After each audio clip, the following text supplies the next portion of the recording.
أعوذ بالله من الشيطان الرجيم بسم الله الرحمن الرحيم والذين هاجروا في الله من بعد ما ظلموا لنبوئنهم في الدنيا حسنة ولأجر الآخرة أكبر لو كانوا يعلمون الذين صبروا على ربهم يتوكلون وما أرسلنا من قبلك إلا رجالا نوحي إليهم فاسألوا أهل الذكر إن كنتم لا تعلمون بالبينات والزبر وأنزلنا إليك الذكر لتبين للناس ما نزل إليهم ولعلهم يتفكرون۔ اور جن لوگوں نے اللہ کے راستے میں ہجرت کی ظلم کیے جانے کے بعد تو ہم انہیں ضرور دنیا کے اندر اچھا ٹھکانہ دیں گے اور آخرت کا اجر و ثواب یقیناً اس دنیا کے راحت اور آرام سے بہت بڑا ہوا ہے، کاش وہ لوگ جان لیتے ہیں۔ یہ وہ لوگ ہیں جنہوں نے صبر کیا اور اپنے رب پر بھروسہ کرتے ہیں، اور ہم نے آپ سے پہلے جو بھی رسول بھیجے وہ مرد بھیجے ہیں، ہم ان کے پاس وحی بھیجتے تھے۔ اگر تم لوگ نہیں جانتے ہو تو اہل علم سے یعنی علماء سے پوچھ لو۔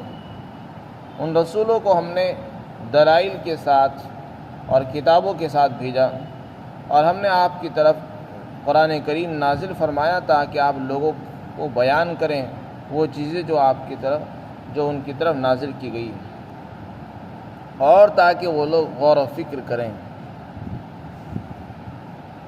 اس آیت شریفہ میں اللہ کے راستے میں ہجرت کی فضیلت کو بیان فرمایا ہے۔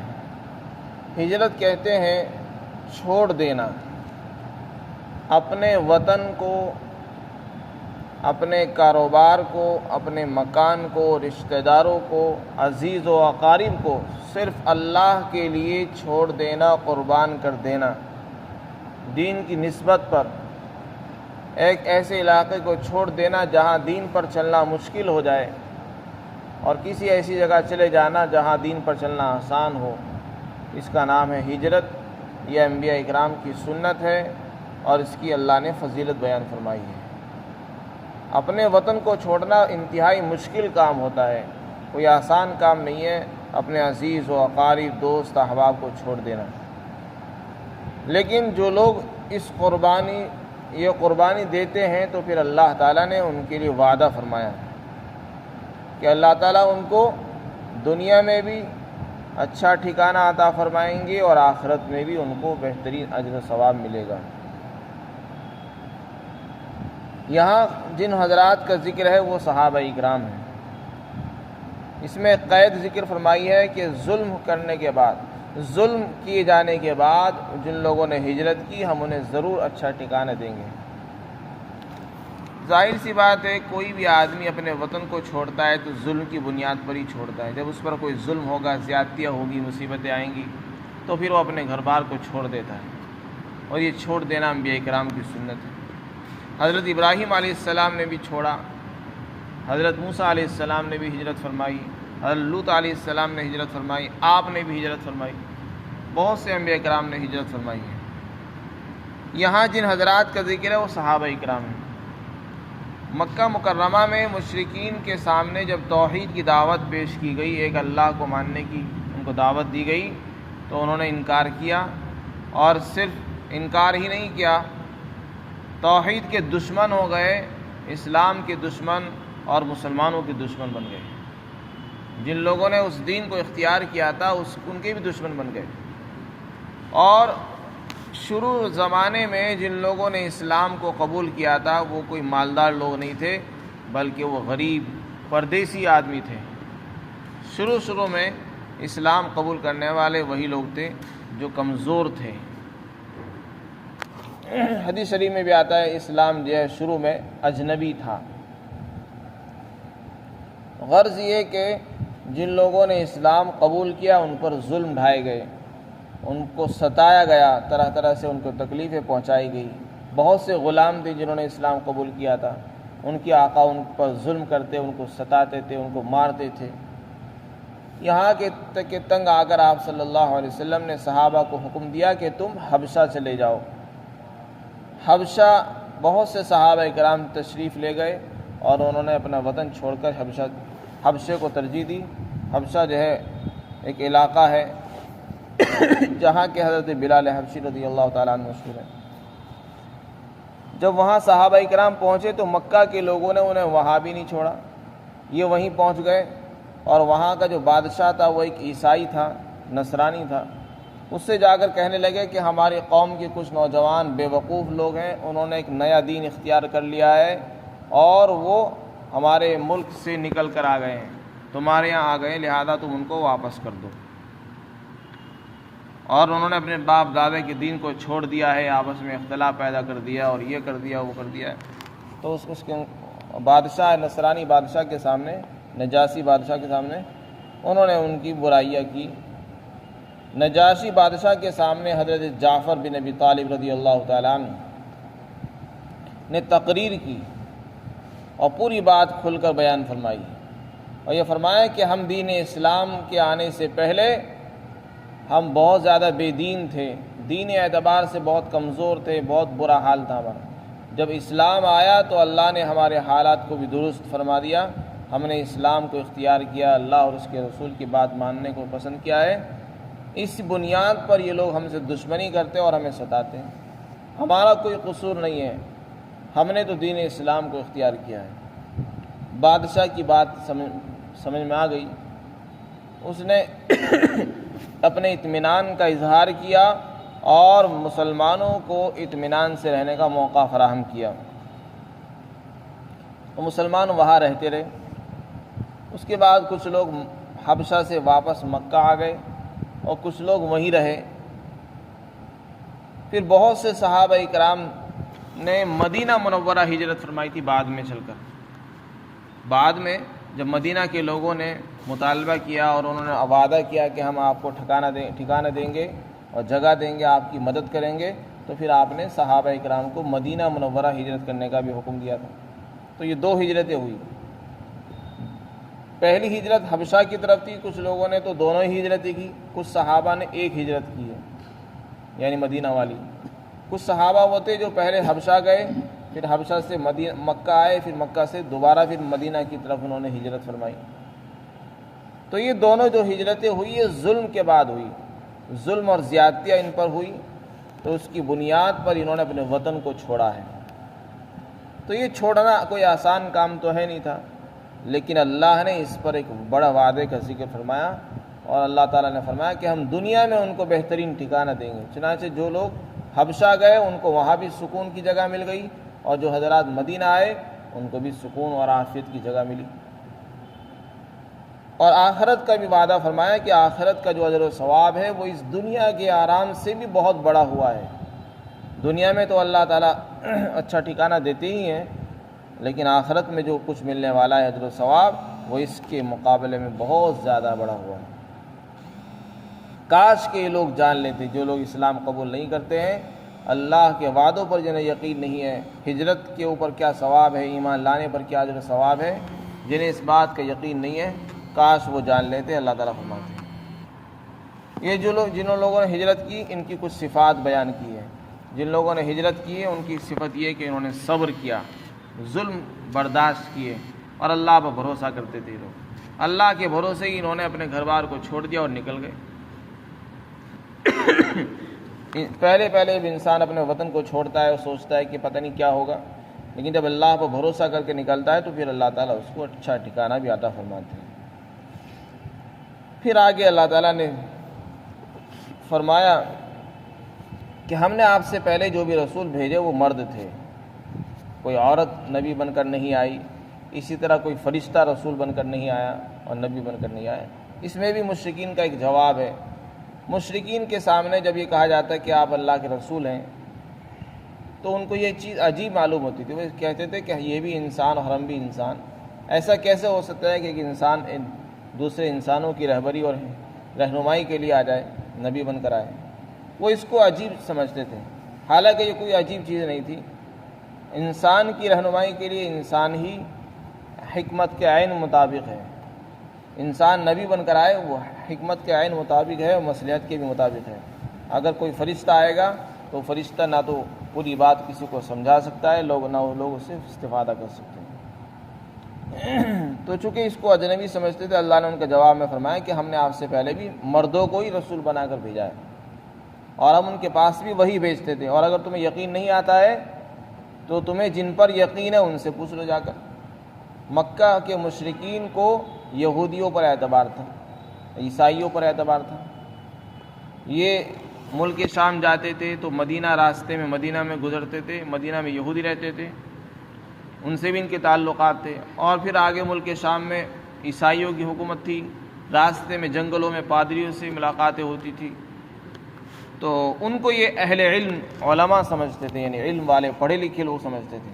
تو اللہ تعالیٰ نے فرمایا جو پڑھے لکھے لوگ ہیں، علم والے لوگ ہیں، ان سے معلوم کر لینا چاہیے تم کو، ان سے ایک بار پوچھ کے تو دیکھو کہ تمہاری قوم کے اندر جو نبی آئے، ہزاروں نبی بنی اسرائیل کے اندر آئے، کیا کوئی فرشتہ بھی بن کر آیا تھا؟ تو وہ خود بتا دیں کہ نہیں، کوئی فرشتہ نہیں بن کر نہیں آیا، سب انسان ہی بن کر آئے تھے۔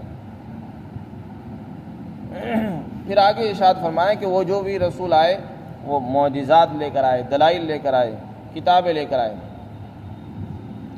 پھر آگے اللہ تعالیٰ نے قرآن کا ایک مقصد بیان فرمایا، اور ہم نے آپ کے پاس جو قرآن کریم اتارا ہے اس کو ذکر سے تعبیر فرمایا۔ قرآن کا ایک نام ہے ذکر، ذکر کے معنی نصیحت کی بھی آتے ہیں۔ قرآن میں چونکہ بہت سی نصیحتیں ہیں، عبرتیں ہیں، اس لیے اس کو ذکر بھی کہتے ہیں۔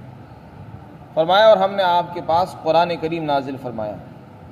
قرآن نازل کرنے کا مقصد یہ ہے تاکہ آپ لوگوں کے سامنے وہ احکام بیان کریں جو ان کی طرف نازل کیے گئے ہیں۔ یہیں سے مفسرین نے فرمایا ہے کہ رسول اللہ صلی اللہ علیہ وسلم کا کام صرف یہ نہیں ہے کہ اللہ نے جو کلام پاک آپ کو عطا فرمایا آپ بس لوگوں کو یہ بات پہنچا دیں۔ آپ کا صرف اتنا ہی کام نہیں تھا، آپ کا کام اتنا بھی یہ بھی ہے کہ آپ لوگوں کو سامنے قرآن کے احکامات کو کھول کھول کر بیان کریں، ان کی تفصیلات، ان کی تشریح، ان کی تفسیر بیان کریں۔ چنانچہ اللہ کے رسول اس کو کیا کرتے تھے۔ مفسرین نے لکھا ہے اس آیت کریمہ کے تحت میں کہ اس آیت میں ان لوگوں کی تردید ہے جو یہ کہتے ہیں کہ رسول کی حیثیت تو ایک ڈاکیے کی سی ہے۔ کچھ لوگ یہ کہتے ہیں کہ رسول تو ایک ڈاکیے کی طرح ہے، بس اس سے زیادہ ان کی کوئی حیثیت نہیں۔ جیسے ڈاکیے کا کام ہوتا ہے کسی ایک کا پیغام دوسرے آدمی تک پہنچا دینا، نہ اسے یہ پتہ ہوتا ہے اس خط میں کیا لکھا ہوا ہے، اس کا کام تو بس پیغام پہنچانے کا ہوتا ہے۔ تو انہوں نے رسول اللہ کو بھی ڈاکیے جیسا ہی سمجھ لیا کہ ان کا کام بس اللہ کا پیغام بندوں تک پہنچا دینا، یہ کام ہے، باقی اس کو سمجھنا، اس کی تشریح کرنا یہ ہمارا کام ہے۔ یعنی بیچ میں رسول اللہ کو نکال دیا۔ رسول اللہ کا کام ہے اللہ کا پیغام لائیں، اللہ کا کلام ہم تک پہنچا دے اور ہم خود اسی کو سمجھ لیں، ہم خود طے کریں گے قرآن کیا کہہ رہا ہے اور ہم خود اس کو سمجھیں گے۔ نعوذ باللہ، اگر ایسا ہو جائے گا پھر تو رسول اللہ کی ذات ہی بیچ میں سے نکل جائے گی۔ بھلا ایسا کیسے ہو سکتا ہے جس ذات نے رسول اللہ کے اوپر قرآن اتارا ہو اور ان کی تشریح کا اعتبار نہ ہو، ان کی تفسیر کا کوئی اعتبار نہ ہو، اور ہم اپنی تشریح کو معتبر سمجھیں کہ ہماری سمجھ میں جو کچھ آ رہا ہے وہی سب سے بہترین رائے ہے، وہی سب سے بہترین تفسیر ہے۔ رسول اللہ نے جو قرآن کی تشریح اور تفسیر بیان کی ہے وہ کوئی حیثیت نہیں رکھتی ہے۔ ایسے بھی دنیا میں لوگ ہیں جو قرآن کو کہتے، قرآن کو مانتے، ان کو اہل قرآن کہتے ہیں، وہ اپنے آپ کو قرآن والے کہتے ہیں، اور حدیث کا انکار کرتے ہیں۔ وہ یہ کہتے ہیں حدیث کی ضرورت نہیں ہے، بس قرآن کافی ہے، اللہ کا کلام ہے۔ جب اللہ کا کلام آ گیا اب اس کے بعد کسی چیز کی ضرورت نہیں۔ نعوذ باللہ، قرآن یہ کہہ رہا ہے کہ ہم نے قرآن اس لیے اتارا تاکہ آپ لوگوں کے سامنے بیان کریں۔ تو بیان کس کا معتبر ہوگا؟ رسول اللہ کا، نہ کہ ہمارا اور تمہارا بیان معتبر نہیں۔ قرآن کو کھول کھول کر بیان کریں گے رسول اللہ نے جو بیان کیا وہ حدیث کہلاتی ہے۔ آپ کی باتیں، آپ کے کام، آپ نے جو کام کر کے دکھائے وہ بھی حدیث کہلاتی ہے۔ آپ نے جو باتیں ارشاد فرمائی ان کو اقوال کہتے ہیں، وہ بھی حدیث سے کہلاتی ہیں۔ آپ نے کوئی کام دیکھا اس پر آپ نے خاموشی اختیار فرمائی، وہ بھی حدیث کہلاتی ہے۔ تو یہ سب یہ قرآن کا بیان ہوتا ہے۔ تو جتنی بھی حدیثیں ہیں پورا حدیث کا ذخیرہ یہ قرآن کی تفسیر ہے، قرآن کی تشریح ہے۔ بغیر حدیث کے قرآن کو سمجھا نہیں جا سکتا، اور سمجھنا ناممکن ہے۔ اور جو یہ دعویٰ کرے کہ حدیث کے بغیر قرآن کو سمجھ سکتے ہیں، وہ قرآن کا بھی انکار کرتے ہیں، کیونکہ قرآن میں خود یہ فرمایا جا رہا ہے کہ آپ بیان کرو، آپ کا کام ہے لوگوں کے سامنے قرآن کو بیان کرنا۔ مفسرین نے لکھا ہے کہ جو لوگ یہ سمجھتے ہیں کہ بس قرآن ہمارے لیے کافی ہے، اگر صرف قرآن ہی کافی ہو جاتا تو پھر اور حدیث کی ضرورت نہ ہوتی تو بہت سے لوگ گمراہ ہو جاتے۔ دیکھیے صحیح بات یہ ہے کہ قرآن کریم ایک مختصر کتاب ہے، اس میں اجمالی اللہ نے احکامات نازل فرمائے ہیں، اس میں بہت سی موٹی موٹی باتیں ہیں۔ مثلا آپ ایک حکم لے لیجئے، قرآن میں اللہ نے حکم دیا کہ نماز قائم کرو، نماز کا حکم دے دیا، اب نماز کیسے پڑھنی ہے، کتنی رکعت پڑھنی ہے، کیا پڑھنا ہے، نظریں کہاں رہیں گی، ہاتھ کہاں باندھے جائیں گے، اس کا کوئی ذکر قرآن میں نہیں ہے۔ اب آپ بتائیے اس کو کون طے کرے گا کہ نماز کیسے پڑھنی ہے؟ اسی طرح قرآن میں ایک حکم آ گیا کہ جب نماز قائم کرنے کا ارادہ کرو تو وضو کرو، اپنے ہاتھ دھو لو، سر کا مسح کرو، کہنیاں دھو، پیر دھو، نماز کے وضو کے فرائض بیان کی گئے، تو یہ تو آ گئے اس میں۔ لیکن چہرہ دھونے کا حکم ہے، چہرہ کتنی مرتبہ دھویا جائے گا، 1 مرتبہ دھونا، 2 مرتبہ، 3 مرتبہ، اس کا کوئی ذکر نہیں۔ اسی طرح قرآن میں یہ کہیں ذکر نہیں ہے کہ اگر وہ وضو ٹوٹ جائے گی، وضو کن کن چیزوں سے ٹوٹتی ہے، اس کا کوئی ذکر نہیں۔ تو بہت سے احکامات ہیں جو قرآن میں نہیں ہیں، اور قرآن میں اگر کوئی چیز ہے بھی تو بہت اجمالی، جیسے نماز کا حکم دے دیا، لیکن نماز کے بارے میں کچھ تفصیلات نہیں ہے، کتنی رکعت پڑھی جائے گی، کون کون سی رکعت میں کیا پڑھا جائے گا، اور آگے کیا ہوگا، اگر کوئی فساد پیدا ہو گیا، نماز میں کوئی خرابی پیدا ہوگی تو پھر اس کی اصلاح کی کیا شکل ہوگی، تو یہ ساری تفصیلات تو حدیث سے ملے گی نا، اور بغیر حدیث کے قرآن کو سمجھنا ناممکن ہے۔ اس لیے اگر کوئی آدمی یہ کہتا ہے کہ ہمیں حدیث کی ضرورت نہیں ہے، قرآن ہمارے لیے کافی ہے، تو وہ لوگ قرآن کا بھی انکار کرتے ہیں، کیونکہ قرآن ہی کی یہ آیت بتا رہی ہے کہ رسول اللہ کا بیان ہی معتبر ہوگا، ہمارا اور آپ کا بیان کافی نہیں ہے۔ اسی طرح علماء نے لکھا ہے بہت سے احکامات ہیں، ایک حکم یہ ہے کہ روزہ رکھو، اسی طریقے سے دیت کا مسئلہ ہے، طواف ہے، اللہ نے قرآن میں فرمایا کہ حج اور عمرہ مکمل کرو۔ اب حج کیسے کیا جائے گا، کب کیا جائے گا، کہاں سے طواف کرنا، کتنے چکر کاٹنے، صفا مروہ کے درمیان کتنی مرتبہ دوڑنا ہے، اس کا کوئی ذکر قرآن میں نہیں ہے، بس اتنا ذکر ہے کہ صفا مروہ اللہ کی نشانیوں میں سے، من شعائر اللہ، شعائر اسلام میں سے ہیں۔ اسی طرح طواف کا حکم ہے، لیکن طواف میں کتنے چکر کاٹنے ہیں، طواف کہاں سے شروع ہوگا اور کہاں جا کر ختم ہوگا، تو اس طرح بہت سارے احکامات ہیں۔ چور کا ہاتھ کاٹا جائے گا، قرآن میں حکم ہے چور کا ہاتھ کاٹ دو، تو جس آدمی نے چوری کی ہے کتنی چوری پر ہاتھ کاٹا جائے، کسی نے ایک چنا چرا لیا کسی کا، کسی نے 1 لاکھ روپے چرا لیے، تو کیا دونوں برابر ہو گئے؟ تو یہ ساری تشریحات حدیث میں ملیں گی۔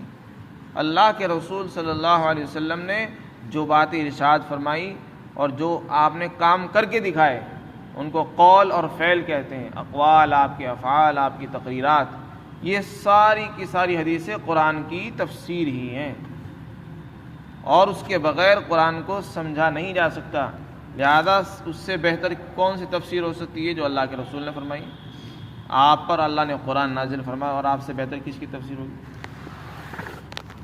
تو اس لیے اسی سے یہ بات معلوم ہوئی کہ حدیث کی بھی اپنی ایک اہمیت ہے، اور رسول اللہ کا کام یہ نہیں تھا صرف کہ آپ پیغام پہنچا دیں، بلکہ آپ لوگوں کو بیان بھی کرتے تھے، عمل کر کے بھی دکھایا کرتے تھے۔ آپ نے نماز کے بارے میں کیا فرمایا؟ جس طرح مجھے نماز پڑھتے ہوئے دیکھ رہا ہو اس طرح نماز پڑھو۔ اگر اتنا کافی ہو جاتا ہے کہ نماز قرآن میں حکم دے دی، لہذا جس کو نماز پڑھنی ہو بس قرآن میں دیکھ لیں، آپ یہ کہتے تھے۔ وضو کے بارے میں آپ نے کیا فرمایا؟ جس طرح میں وضو کر رہا ہوں اس طرح وضو کیجیے، تو آپ نے خود وضو کر کے دکھائی، صحابہ اکرام نے دوسروں کو وضو کر کے دکھائی، تو آپ نے صرف پیغام پہنچایا نہیں، عمل کر کے دکھایا ہے۔ اسی کا نام ہے بیان، تشریح، اسی کا نام تفصیل ہے، اسی کو تفسیر کہتے ہیں۔ تو یہ ساری چیزیں اللہ تعالیٰ فرماتے ہیں آپ کا کام ہے تاکہ آپ لوگوں کے سامنے بیان کریں وہ چیزیں جو نازل کی گئی ان کی طرف، اور تاکہ وہ لوگ غور و فکر کریں۔